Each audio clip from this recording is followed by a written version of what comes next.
Subscribe to our YouTube channel and press the bell icon to get the latest updates. तो world population day के अवसर पर ये बात सामने आई और कई जगह से है कि इसका बिल बना हुआ है, पॉपुलेशन कंट्रोल करने के लिए लॉ बनाने की जरूरत है। तो आप क्या ये महसूस करते हैं कि भारत में ये समय आ गया है कि राष्ट्रीय स्तर पर जनसंख्या नियंत्रण के लिए एक ठोस कानून बनाया जाए या सिर्फ अवेयरनेस से ही काम चलाया जाए? तो आपका क्या विचार है? एक बात हम आपको बहुत साफ साफ कहें, जो राज्य जो करना चाहे अपना करे, लेकिन हमारा बहुत साफ साफ ओपिनियन, जनसंख्या नियंत्रण के लिए अगर आप सिर्फ कानून बना करके कोई उसका उपाय करेंगे, ये सभी ठीक से संभव नहीं है।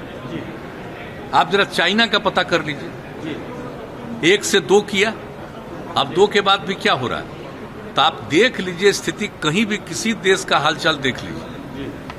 ये सबसे बड़ी चीज है कि जब महिलाएं पूरे तौर पर पढ़ी रहेंगी तो इतनी जागृति आती है, इतना कॉन्शसनेस होता है कि अपने आप प्रजनन दर घटेगा। और आप तो जान रहे हैं, शुरू से हम लोग इसके लिए काम कर रहे थे और उसी में जो आपने कहा, जो इतना ज्यादा इस पर रिसर्च हुआ, सर्वे किया गया, देखा गया कि जब पति पत्नी में पत्नी मैट्रिक पास है तो देश भर का एवरेज प्रजनन दर 2 था और बिहार में भी वही किया गया, तो पता चला 2 ही है। लेकिन अगर +2 तक पढ़ी हुई है, इंटर पास है, तो देश का उस समय आया 1.7 और बिहार का आया 1.6।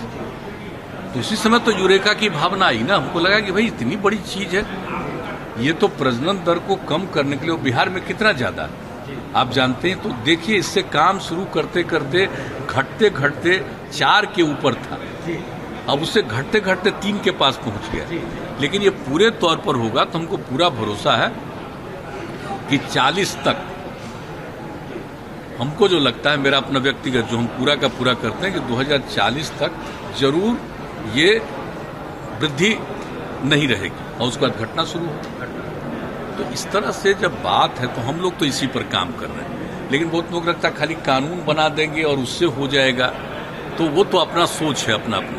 हम लोगों का सोच बहुत साफ है कि कैसे हम कर सकते हैं प्रजनन दर कम, और इसमें कोई कम्युनिटी का हो, सब पर ये असर पड़ेगा। जब महिलाएं बिल्कुल पढ़ी लिखी होंगी तो आप देख लीजिए, कोई कम्युनिटी का हो तो आप पता कर लीजिए, तो इसमें होगा। और इक्का दुक्का तो होता ही न है, कभी कभी तो आप देखें कि पढ़े लिखे लोग भी बहुत पैदा किए हैं।